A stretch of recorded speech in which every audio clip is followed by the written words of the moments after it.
Alright, we're going in. Yeah, let's go. Alright, so go all the way to the right corner immediately. Okay, every single one of you. Mason's doing the epic bind chain. Okay, and then after that, we generally don't want to stay in the corner because they'll just, HP out and... Hey guys, it's Blast Off. Just gonna pause the video right here really quick just to kind of explain what's going on. I ran with my friends V-Hilla party last night, and they just had an extra spot. They weren't used to having a 0, so they were unfamiliar with, the big bind chain that we are capable of. And I've actually had a lot of people asking questions about the specific bind chain, so I figured I'd kind of dissect what I do here in a second, and maybe it'll help some of you guys. That's no fun. So yeah, just wait till she gets over here before you start, going on your methamphetamine-induced rampage. Okay, wait. Oh my god, what are you doing? Come on. Alright, go. So, right here, this is the beginning of, any party's bind chain. I just so happen to use it. So, whenever you start a bind, the first thing you want to check is if you have a Kana in your party. And the reason for that is that Kana's standard bind has an extra 5 seconds on it. So, you're just getting 5 more seconds of bind time out of this. But since we don't have a Kana, we just threw out a normal bind.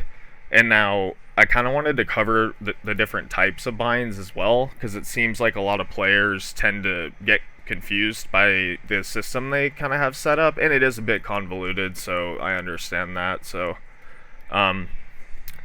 when I say normal binds, I mean just binds that any character has that last 10 seconds. That's generally how you can identify them. So I'm talking skills like Nova, Zero's Chrono Break, and then Demon Slayer's Bind, for example. Those are just a few that are categorized under a normal bind. And now normal binds, they last 10 seconds, except for Kana's bind, which is 15. And you won't be able to bind the boss for another 90 seconds with a normal bind. So you can use other types of binds still, which I'm covering now. So generally what people do next is they use the Lucid's Nightmare Earrings bind, which, I'll show here and stop when I use it. Remember to use True Arachnid Reflection.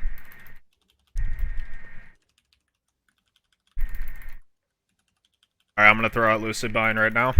Okay, so the bind that I used here is the skill Lucid's Nightmare, which is built into a pair of NX earrings, which you can get from a Marvel Machine, and I think Philo, maybe not Philo, I don't know, but anyway. Its area of effect, it lasts 8 seconds, and it also has a separate bind timer from normal binds. And what I mean by this is, remember what I talked about how when you bind a boss, you can't bind it again for 90 seconds?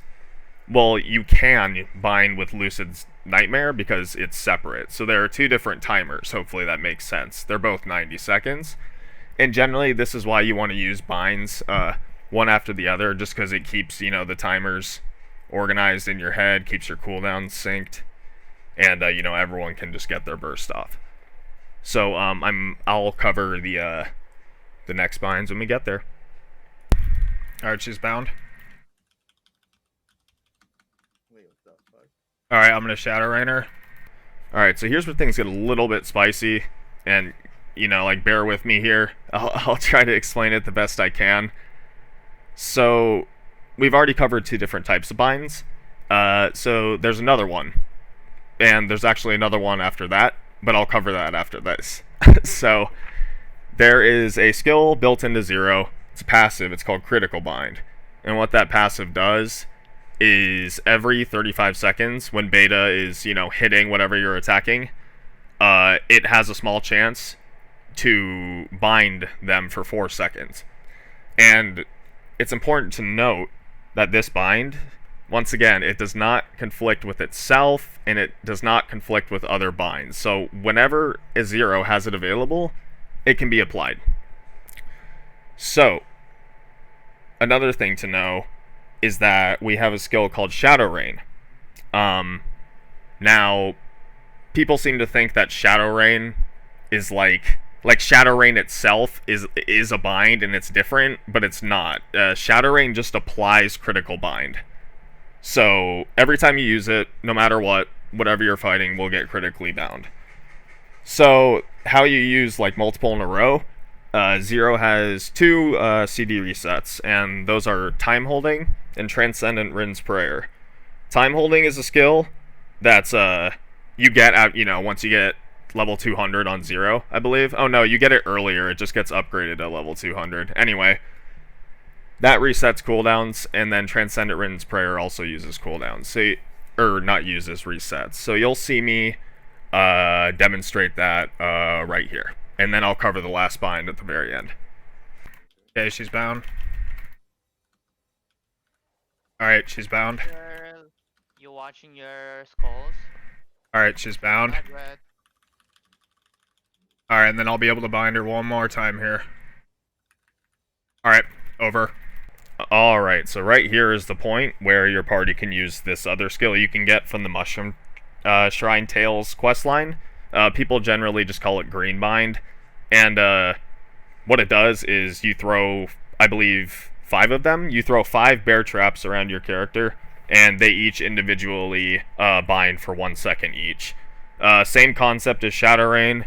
It doesn't conflict with itself or others.